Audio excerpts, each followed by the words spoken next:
Hello, everybody, and welcome to yet another edition of Paradigm Shift and Educational Comedy. When is kindness creepy? More often than not, when someone is in a state of emotional suffering and they desperately need love and support from people who care about them, they will react like a wounded animal when you attempt to provide that for them. From a calm and logical perspective, it is understandable as to why this happens. From the perspective of today's apathetic Stockholm Syndrome society, the accepted and normalized response to this is to lash back out at them and to criminalize them and to brand them as naughty or a bad and horrible person, to enter into a state of professional victimhood in which we use their reactions to us as an excuse to do some lashing out of our own in order to feel self-righteous indignation through justifying our own suffering and self-abuse.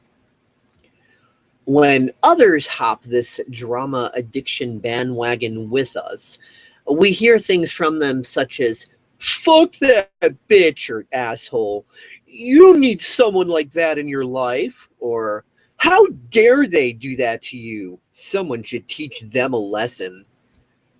This is the psychopathic response to human suffering, and it is the response that is mainstreamed, trendy, encouraged, deemed as acceptable, and thus has been normalized, unfortunately. This involves a fear of not fitting in, which is why people feel as if it is so impossibly hard to respond with a mentally, my words are getting crust in my brain. Anyway, it's why people feel it is so impossibly hard to respond with a mentally healthy reaction of kindness, compassion, understanding, or overstanding for those who might be tempted to do some deep etymology nitpicking. Empathy, love, and appreciation. To respond even with the simplest gesture of kindness and compassion to someone's pain can be viewed by onlookers as if it's akin to being some sort of needy, obsessed, creepy stalker. As if feeling emotion and being human and genuinely caring about someone's well-being is practically the same as psychically raping them with your mind. Especially when you're talking about platonic friendships where both people are of opposite genders, as if the guy showing the least bit of caring and compassion for someone who has a vagina is some creepy serial killer who's going to chloroform her and lock her in his basement. Or if a girl deeply cares about a male friend, that she's the equivalent to some needy drama whore who's going to show up at the person's house with a steak knife in one hand while banging on the door with the other to later be dragged off the property in handcuffs by the police. When you show compassion, kindness, and caring for another human soul, there are those around you who will instantly think there is something seriously wrong with you. Those same people, as described previous, will also think it would be perfectly fine and rational to instead respond with hate and venom and contemptful revenge plotting. "Oh, let's get them, ha ha ha ha. They were so naughty to us, we must get our revenge. That is normal. Oh yes, that is rational.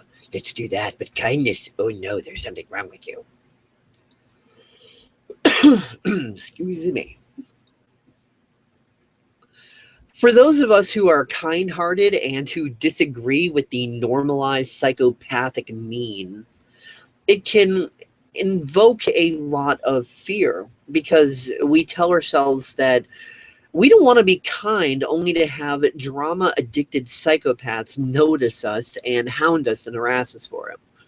While this fear is actually irrelevant in the majority of cases, or excuse me, well, this fear is relevant, not irrelevant. It is a relevant fear. However, in the majority of cases, the majority of instances, this fear actually is merely just an illusion, because chances are that extreme is not going to be taken.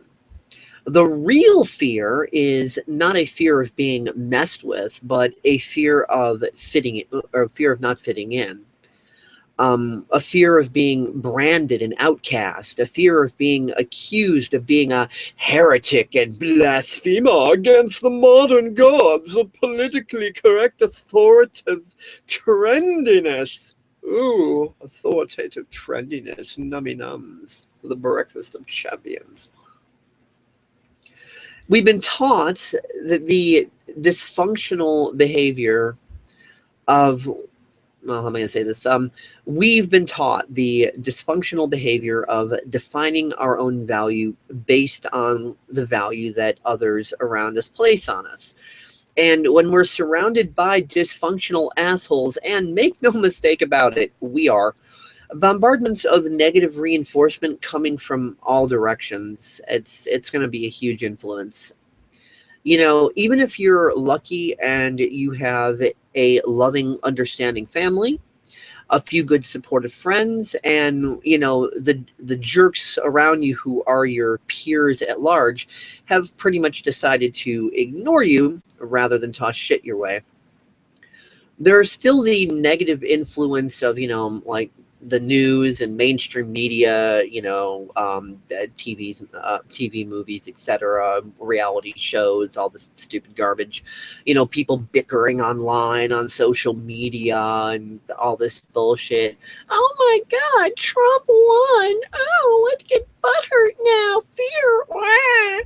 And the countless other mechanisms of negative feedback excuse me, which seek to attempt to convince you to define your own self-worth as being worthless. Another simultaneously coexisting fear that we have is the fear that the person we're being kind to might be so caught up in victimization that they either have to, well, not have to, but you know what I mean, that they either attempt to energetically vampire us with this desire to develop a dysfunctional, codependent pseudo friendship with us for the purposes of them attempting to use us as a reflection to validate their sense of, or, you know, their sense of lack of self-worth to themselves. You know, they're trying to justify that. Oh, I need to depend on this person. I'm so incapable. I'm so unworthy. I can't do anything right. Oh, I need to go to them with everything. I'm so broken. You know, kind of like, you know, that whole genuine neediness, not like the fake needy, like, you know, when people are mistaking kindness for neediness and all that, but really, you know, like the drama and sympathy horrors. You know, we're afraid of that.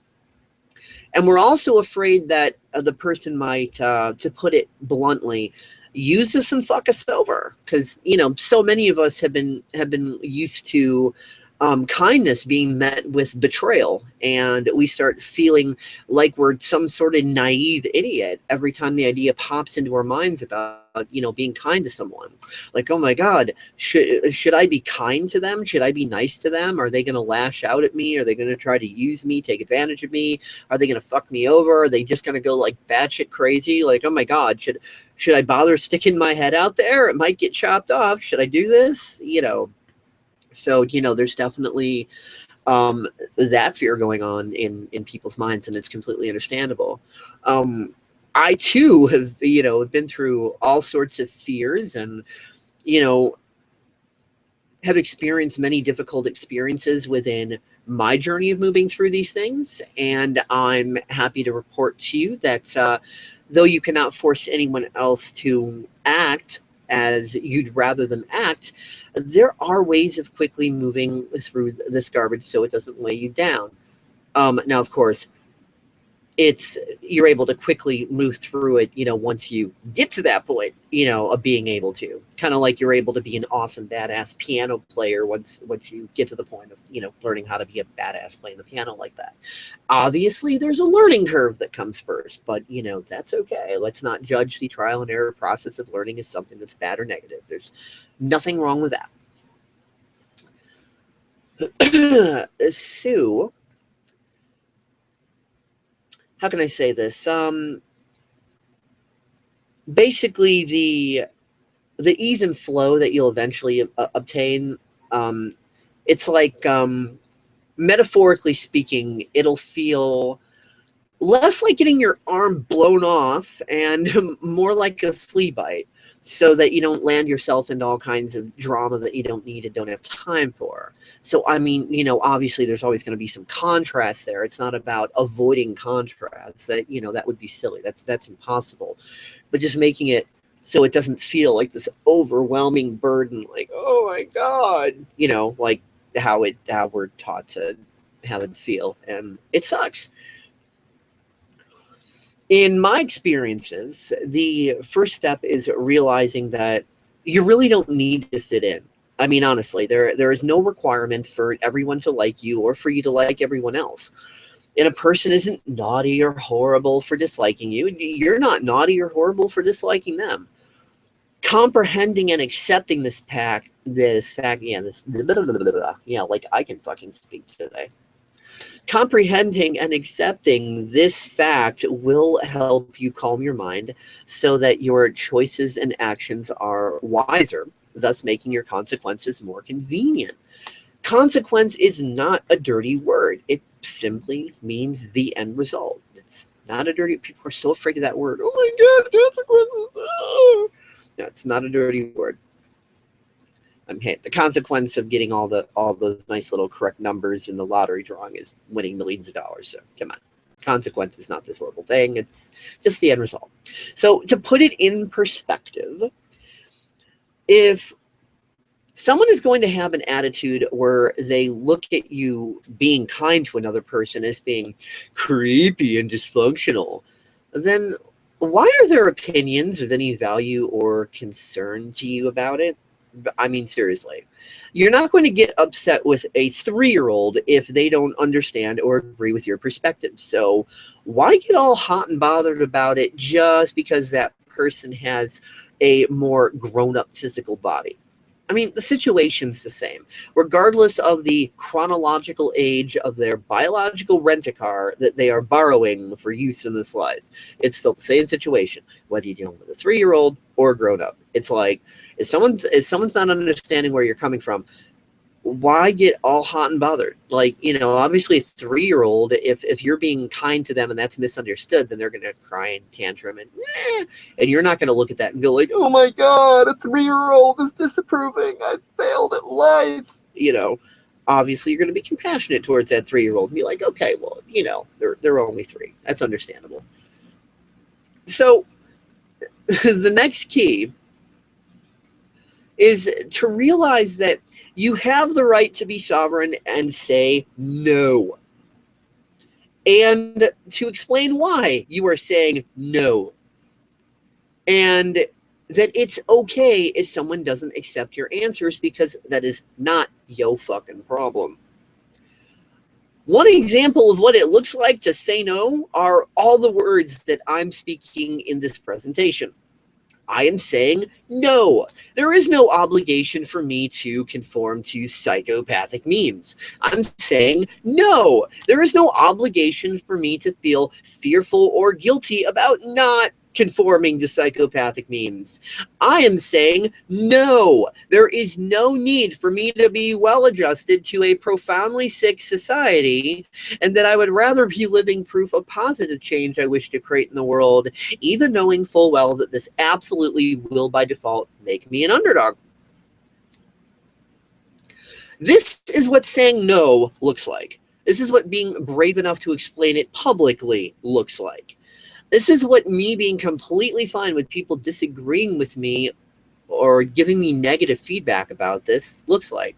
Hey, I'm used to all that anyway. What the fuck, right? gotta trigger the triggies.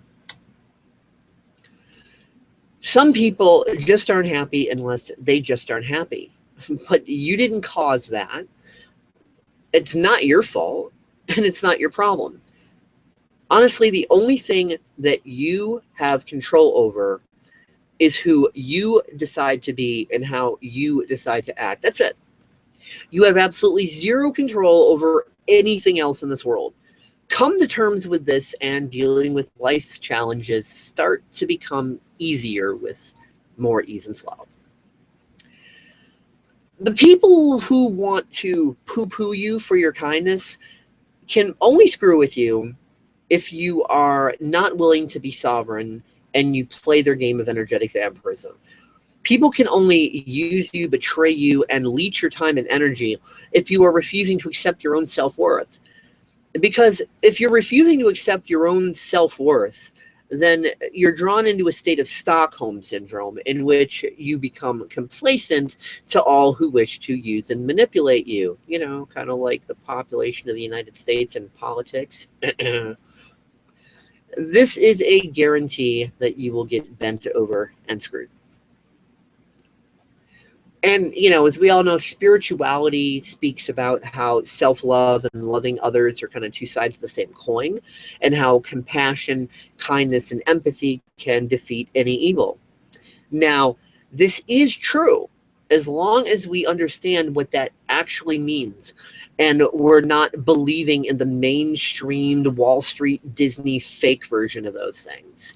As long as we're not covering a vast sea of internal negativity with this little bitty thin layer of positivity, as long as we're willing to learn and understand the biology, neurology, psychology, and physics of how these things are logically applied and are not falling prey to false utopian dogmas.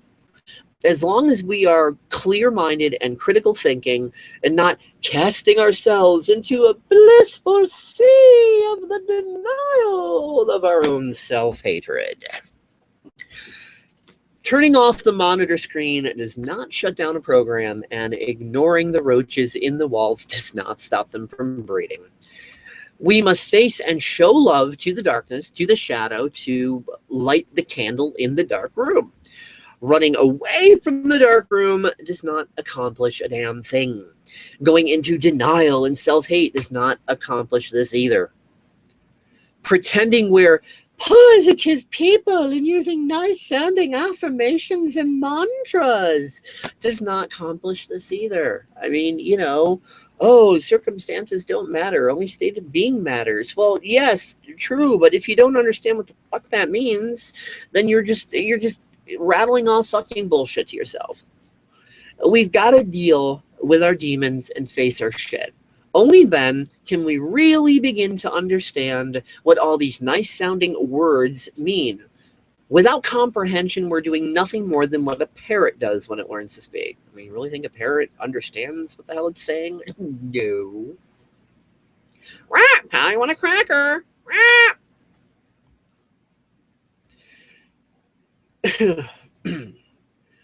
Once we can move through all of that, and I'm not promising that doing so will be quick or easy. I mean, not that it has to be long and hard, but I just can't promise that it will be quick and easy. It's going to take what it takes here. Dang, my freaking throat today. Then it's not so hard to be outwardly and actively kind anymore, because, you know, then it's going to be a lot easier. There is no more profound, debilitating fear about fitting in, you know, once you've gotten used to these new paradigms and kind of worked through all the, you know, all the internal bullshit and have come to terms with these things. I mean, sure, you'll still have some lingering fears, but they won't dominate you. Quite frankly, there is a part of me that is completely terrified anytime I say anything about anything, really. It just does it. I just don't let it rule me anymore. I mean, yeah, granted, occasionally it'll give me like a little stutter thing going on. It's like my brain is like, you know, attempting to censor, and then I'm like, no, internal Nazi, you're not censoring me. I'm gonna speak my mind, so fuck you. Yeah, there you go. So it is still a soft echo in the back of my mind, throwing a freaking temper tantrum with futility, because I firmly decided that I'm not going to let those paradigms dominate me anymore. Yeah, they're still there. They're in the back of my mind. Sometimes they cause me to glitch a little bit while I'm speaking, but, I'm not the bitch. They're not the boss of me. I'm just like, yeah, sorry, not taking you as my authority anymore. Been there, done that, didn't like it. It sucks. Moving on with better things. Ask anybody who freaking knows me.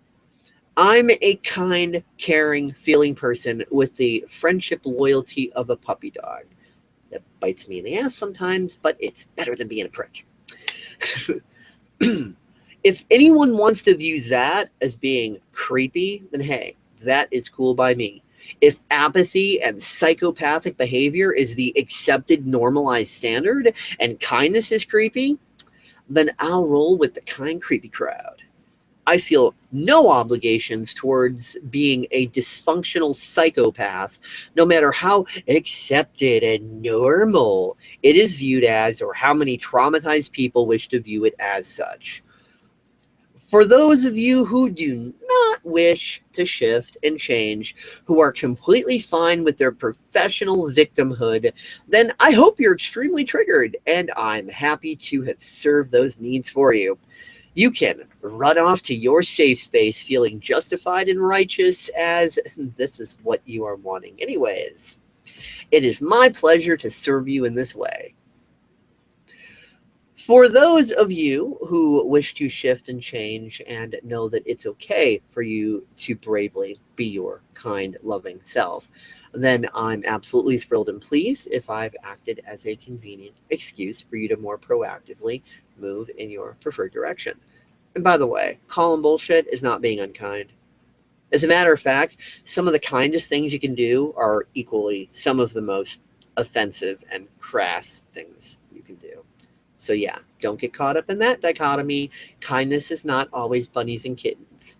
Kindness is sometimes taking the hammer and dropping that shit when it needs to be dropped for the greater good of the greater good of not being a fucking psycho. So there you go. Hope you have enjoyed this little presentation. If not, oh fucking well, go call a wambulance. But for those of you that have found it helpful, awesome.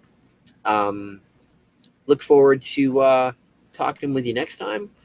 Originally, Richard Hamilton was going to be joining me on this, but he's got a lot of college homework, and then he's got to go to work. So the timing was just not right for this right now. He was going to make this a full blown discussion. I was going to say my little piece here, and then he was going to give me his take because he's been going through some very reflective stuff lately, and then we were just going to kind of talk back and forth about that. But there's always next time.